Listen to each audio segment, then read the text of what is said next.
Hi, I'm Vignesh from Group 10. My group members are Nur Hidayah, Nur Ashikain, myself, and Hema.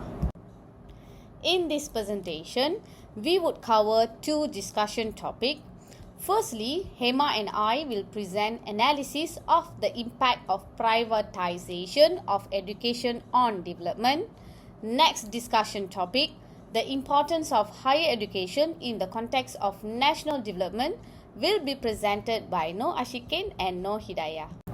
Okay, what is privatization of education? Privatization of education refers to the involvement of private entities or non-governmental organizations in providing educational services that were traditionally managed and delivered by the government or public sector. So this shift involves the introduction of private schools, colleges, universities, or educational services alongside or instead of government-run educational institutions. Actually, the privatizations of education has become a significant global phenomenon, reshaping traditional educational landscapes. Okay, and at the same time, sparking debates about its relevance in the context of development. And secondly, it occurs at various levels. Okay, from primary and secondary schools to higher education institutions. And it also a complex and debated topic globally, okay, with proponents arguing that it can bring advantages to education, while critics raise concern about the disadvantages and the commercialization of education. So the impact of privatization often varies based on the regulatory framework, socio-economic factors, and the specific context of each country or region. So overall, the privatization of education remains a controversial issue with ongoing debates about its impact on educational equity, quality, and the role of governments in ensuring accessible and high-quality education for all. Privatizations manifest in various forms such as private schools, private colleges and universities, tutoring centers, and supplementary education.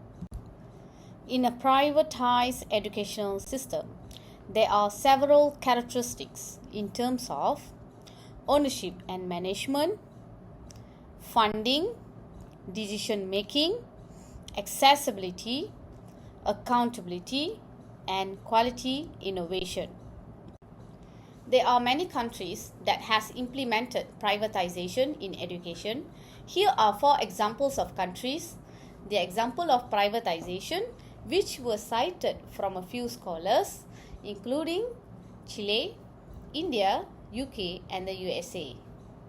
So in each of these countries, the implementation of privatization in education has aimed to introduce diversity, foster innovation, and provide alternative choices to students and parents. However, debates continue regarding the impact of privatization on educational equity, quality assurance, and the role of government in ensuring accessible and high-quality education for all.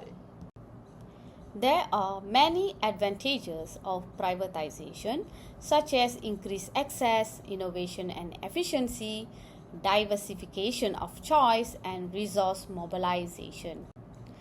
The first advantage is the increased access. So if you see, privatization in education sector actually has led to increased access to education, especially in rural areas or regions where public institutions may have been lacking. So private institutions have actually expanded educational opportunities by establishing campuses in various parts in the country. So if you see, for an example, in Malaysia, okay, the establishment of private universities such as Taylor's universities Help University has provided educational access to students who might not have had opportunities otherwise due to limitations within the public education system. The second advantage is the innovation and efficiency. Private institutions often have more flexibility to innovate in their teaching method and curriculum. So they have introduced modern technologies for a more dynamic learning environment. For an example, like institutions like Inti International University have embraced a globalized approach by offering collaborative programs with prestigious international universities. So, through these partnerships, the students benefit from exposure to diverse perspectives, faculty exchange programs, and so on. So, these enrich their educational experience at the same time. The third advantage is the diversification of choices, which means the privatization of education has diversified the educational landscape in Malaysia. It offers various educational paths and specialties that cater to diverse student needs and preferences, allowing students to choose programs that align with their career aspirations. The fourth advantage is the resource mobilization. So, private investment in education has injected additional financial resources into the education system. So, this investment has elevated some of the financial burdens on the government, allowing for improved infrastructure and quality of education. So, for an example, the partnership between private investors and public institutions in Malaysia, such as the joint ventures in infrastructure development between private entities and government initiatives like the Public Private Partnership Unit UKAS, has resulted in improved facilities and resources in certain educational institutions. Thank you, Vigneswari. Now I will continue with disadvantages of privatization. The first disadvantage is the inequality and access. In Chile, the implementation of voucher system in the 1980s has led to increased privatization of school. However, it also resulted in significant educational inequalities as private schools serve more affluent students while public schools are left underfunded and cater for disadvantaged communities. This is a significant example of inequality in education. Next is quality inconsistency. The quality of private schools can vary widely in some countries. For instance, in India, there has been substantial growth in low cost private schools, causing the quality of education to be inconsistent, where some schools lack of proper infrastructures and qualified teachers. This situation affects the outcome of the education. Next is the exclusion of marginalized groups. In parts of Africa, the expansion of private education has been criticized for excluding marginalized groups, particularly those who are living in the rural areas. Private schools are often located in urban centers, leaving rural populations with limited access to quality education. Well established private schools with good facilities often serve the affluent students, while public schools in the same region may struggle with overcrowded classrooms and insufficient resources. The next disadvantage is market driven focus. The United States has experienced concerns related to a market driven approach to education. It focuses on profit in charter school sectors, leading to prioritizing of financial interests over educational outcomes. It neglects students' needs. Although the situation fosters innovation and responsiveness to consumer needs, it also exacerbates inequalities, divert resources from traditional public school, causing uneven education landscape. Is the erosion of public education. When Sweden implemented school voucher system, It promotes school choice and privatization. It allows parents to use public funds to choose between public and private schools. Over time, this led to a decline in the quality of public school as resources were redirected to private schools, contributing to a widening gap in educational outcomes. As parents now shop for the schools, this creates a system where schools would need to improve in order to attract students and also funding is lack of accountability. In some cases, private schools may lack some level of accountability and also transparency. In Pakistan, unregulated private schools have been criticized for providing substandard education without proper supervision.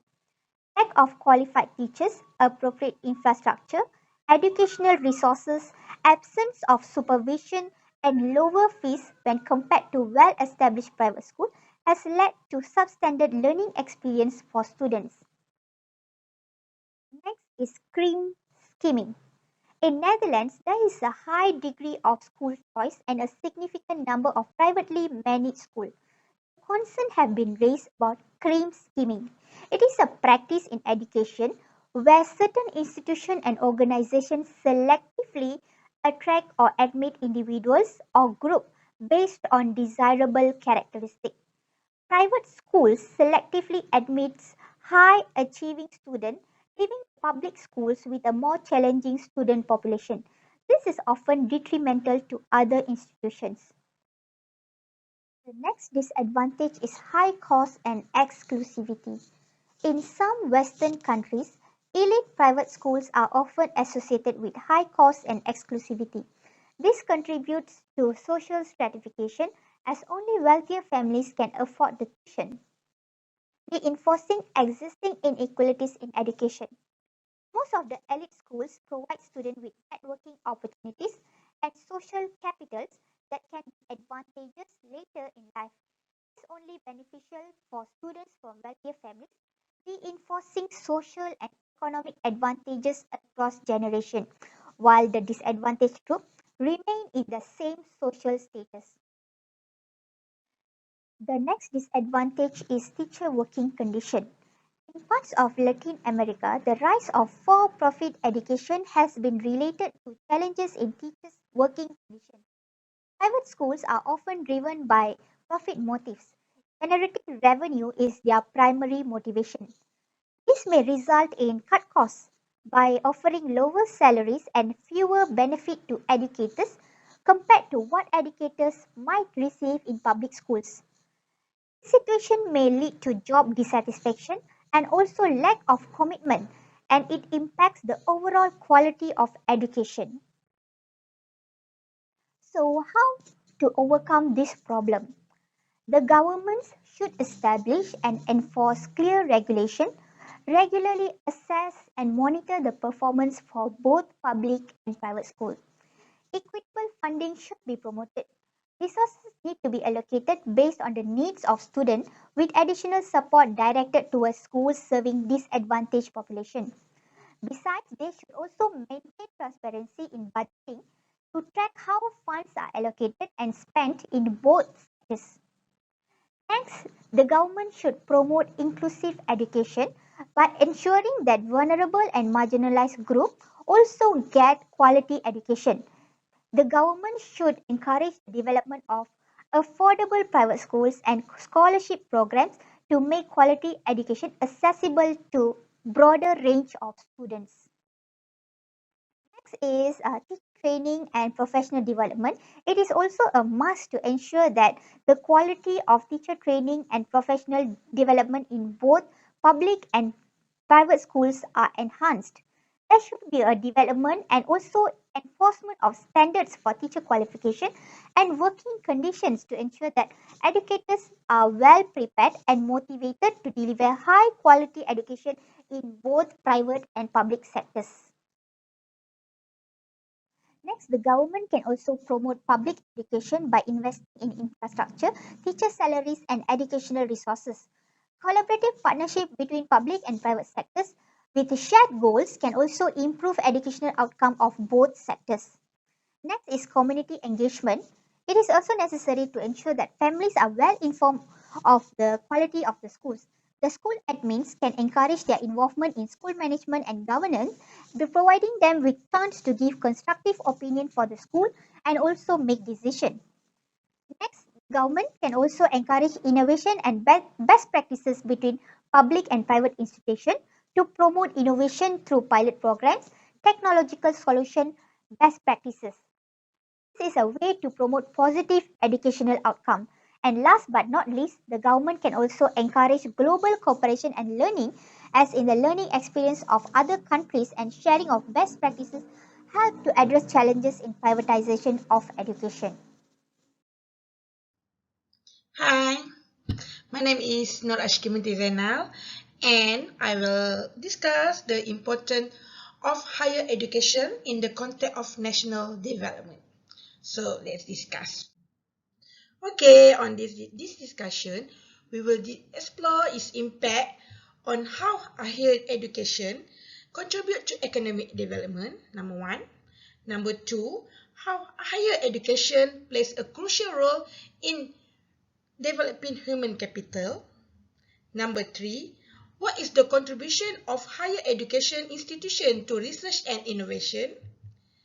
Number four, what is the role of higher education in fostering social development? And the last one, how higher education enhance a nation global competitiveness. We also, besides that, my friend will share about strategies to enhance higher education too. First of all, let's take a look at a definition of higher education. Okay, higher education refers to education that individual pursue after completing their secondary school or high school. It includes college, university, and other situations when students can earn academic degrees like bachelor, master, or doctoral degree. World Higher Education Database shows that there are over 26,000 recognized universities globally. In Malaysia, there is 20 public university, or we call it IPTA, and there is 60 private higher education institutions, or we call it IPTS.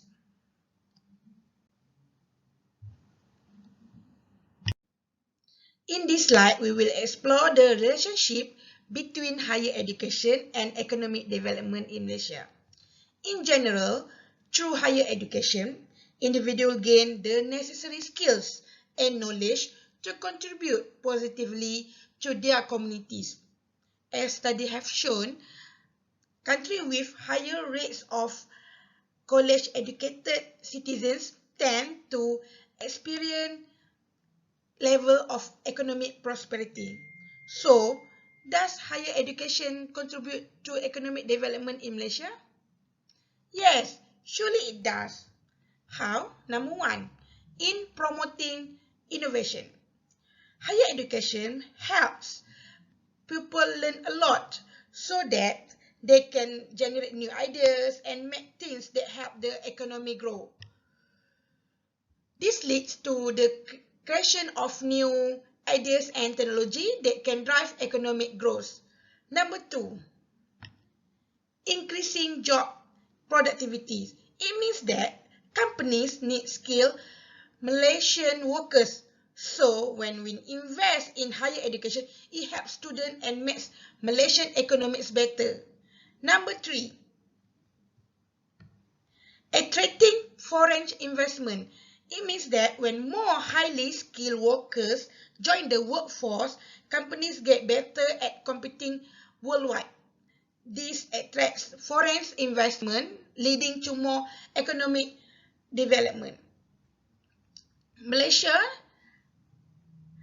economy is growing globally. For example, Institute of Supply Chain Innovation, or MISI, in collaboration with the Massachusetts Institute of Technology, or MIT, this partnership aims to develop supply chain management expertise in Malaysia, which is essential for the country's growing manufacturing and logistic factors. Next is human capital development. Higher education also play a role in developing human capital by providing individuals with the knowledge, skill, and experiences they need to succeed in their career and make meaningful contribution to societies. Here are three main points that shows how higher education can develop human capital. Number one is knowledge and skill. It means that higher education helps students do well in their chosen career by teaching them important skill. It means students learn a lot and develop critical thinking and problem solving ability. Number two, experiential learning. Higher education also offer students to gain practical experience and apply their knowledge in real-world settings through internship, research project, and extracurricular activity. Number three, personal and professional growth. It means that in college, you not only learn academic stuff, but also grow as a person. You meet people from different backgrounds, which helps you understand and care about others. In Malaysia, there is higher education provides specialized training that equips individuals with the knowledge for success in their chosen careers.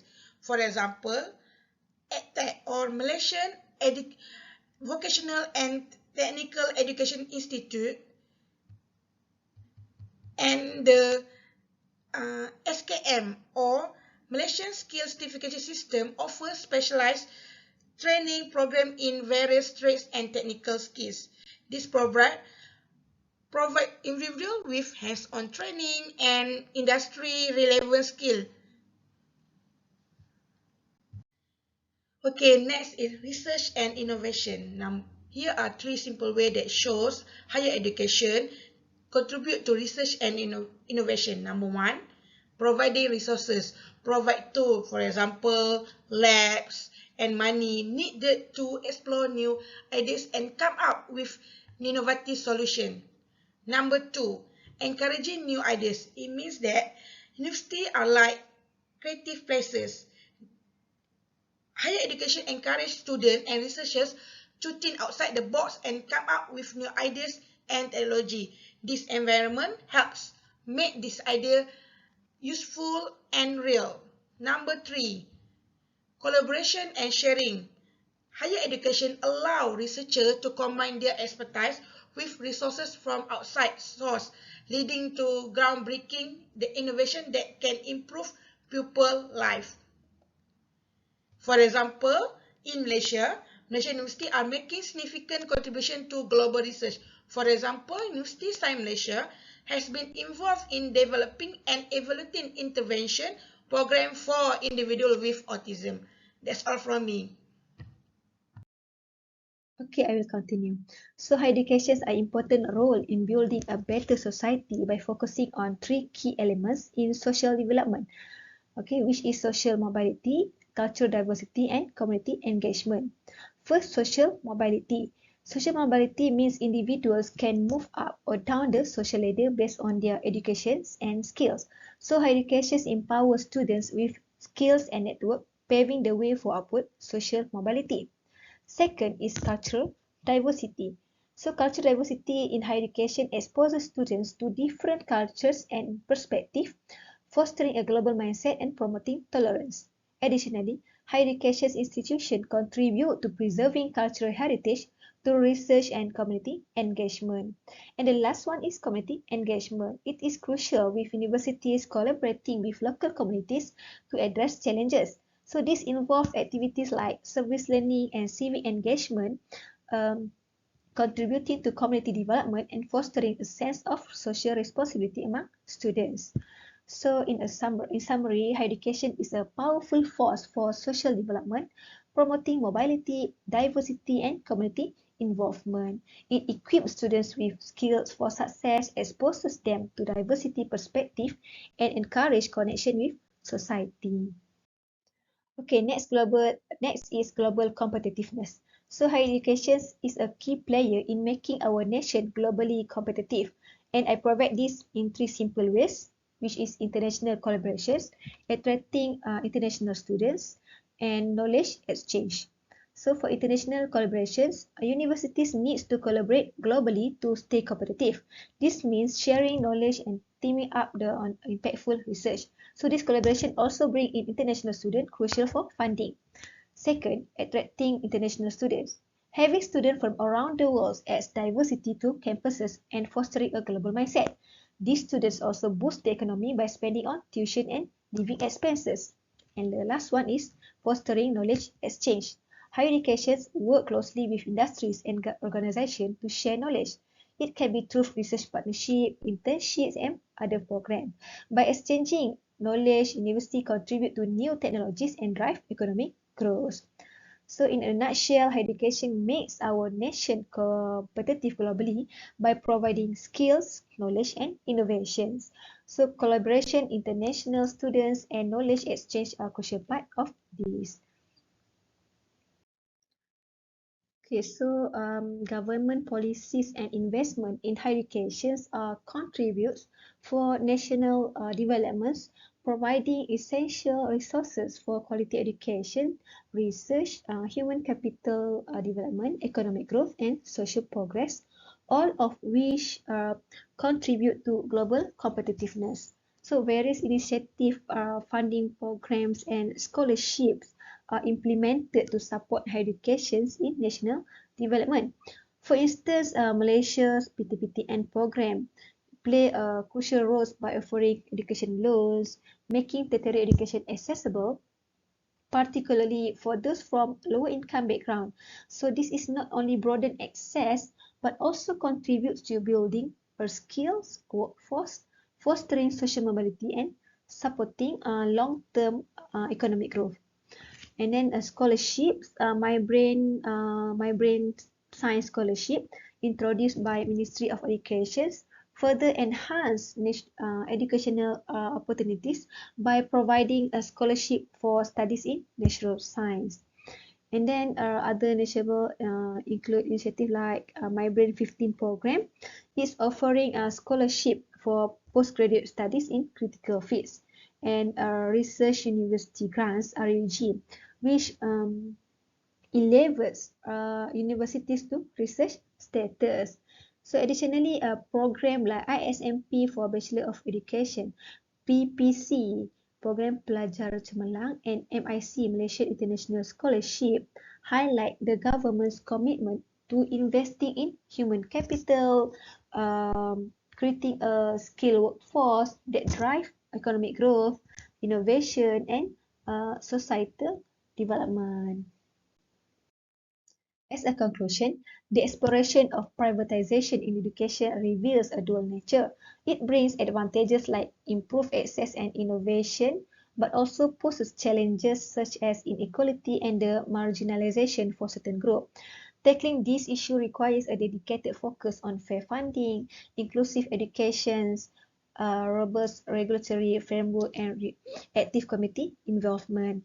On the other hand, higher education plays a crucial role in our country's development, empowering individuals and advancing society. To wrap it up, striking a balance between private and public education, ensuring universal access to quality education, and investing in higher education are critical steps towards driving economic progress, fostering social development, and achieving sustainable growth. Okay, there are several questions here. The private schools offer more advantages. So do you agree? And second is attending private higher education a better options? And the last one, do you think students nowadays are interest to pursuing in higher education? Why? So don't forget to give your feedback in e-learning. This is our resources.